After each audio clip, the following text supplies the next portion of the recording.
Kot rečeno, je bila ena od postaj krožne tematske poti Kultura v okviru Medvoškega festivala tudi 8 panojev s podobami iz stripa, ki pripovedujejo o Jakobu Aljažu, njegovih dejavnostih in talentih, avtorjev Juana Juvančiča in smleškega župnika Davida Jensterleta.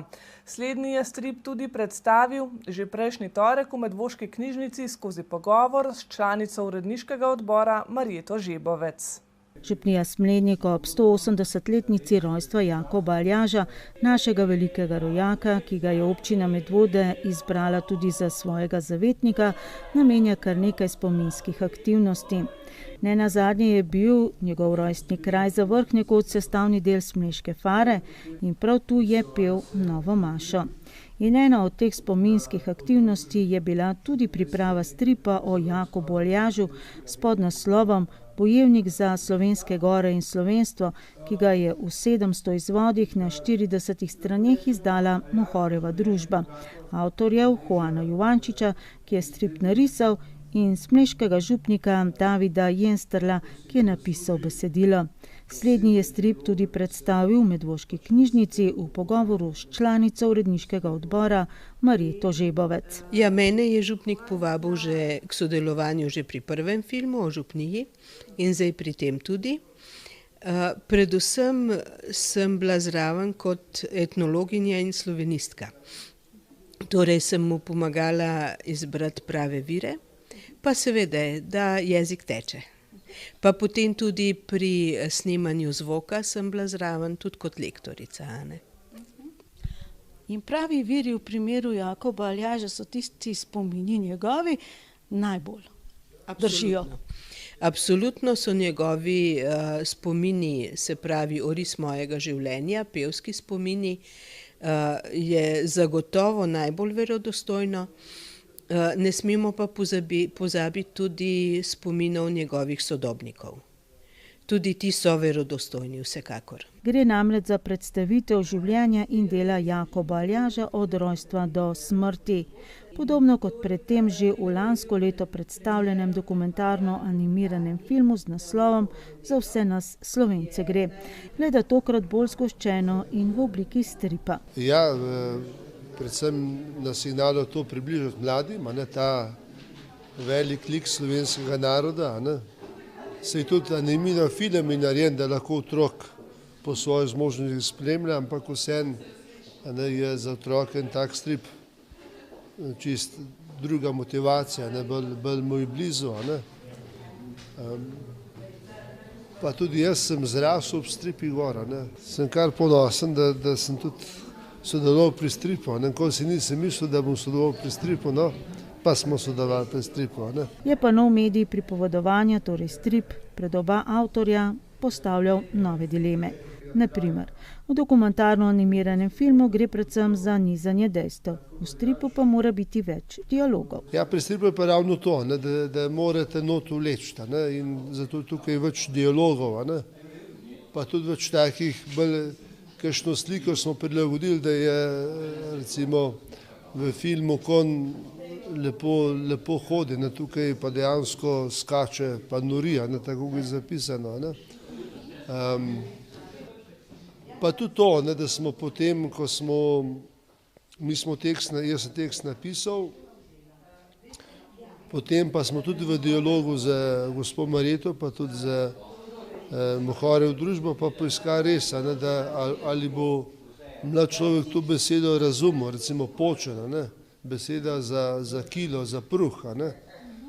Saj jaz nisem ne mlad, pa ne star, sem želel nekaj vmes zdaj, ampak smo ob teh besedah rasli in poznamo, da so naši starši uporabljali besedo pruh, pa počen, da si počen, da daš počen ratav. Za te mlajše generacije so pa te besede danes, jih ne razume. Zato so k posameznim besedam dodali dodatno razlago, da bodo starši lahko otrokom besedo predstavili ali pa bo sam prek te razlage dojel, zakaj gre.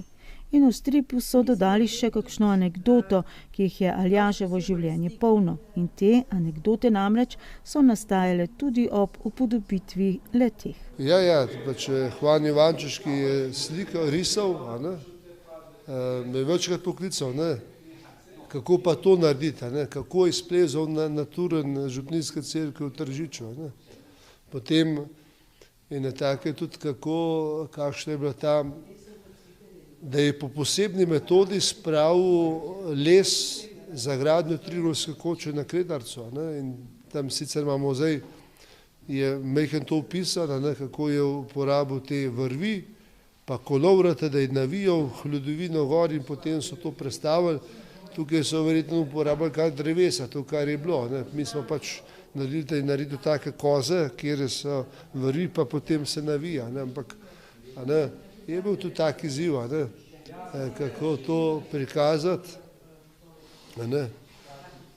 Majhen smo si tudi na momentu uporabljali majhen umetniške svobode. Prav anekdote iz življenja in dela Jakoba Aljaža pa že napovedujejo naslednje delo istih avtorjev, nov dokumentarno animiran film o njem, prav na to temo, anekdote. Vaša najljubša anekdota iz njegovega življenja oziroma, Ja, kako sta ga z načelnikom Alpe Frajna Kranjska sekcija pila potem v moji strani in kako je on bentil, Jakob ga je pa to lažil, oziroma pravi, sem naredil lažno ponižnega, naj nam ta stol pusti, saj ve, kaj je pleh, 5 let pa ga ni več. In prav, mi kar ne verjel, ampak stol pa še danes stoji. Tako da je bil tak iznajdljiv človek. Strani knjižnice Medvode je prišla ideja, da se ta v Medvoški kulturni festival vključi ravno na ta način, torej z razstavo 8 panojev, ki skozi strip mladim spregovori o številnih poslanstvih in talentih Jakoba Aljaža. On je bil duhovnik, najprej duhovnik, ki pa je odgovorno izziva časa in je pokazal na našo domovino, našo domoljubje. In potem je pač uporabil tudi talente, ki jih je prinesel doma, ki jih je potem razvijal kot študent, potem v bogoslovju, prej še kot dijak.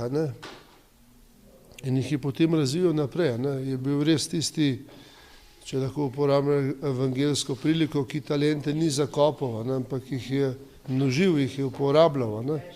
Tako to je tudi za nas in tako čudovito vodilo in spodbuda, da včasih prvič na to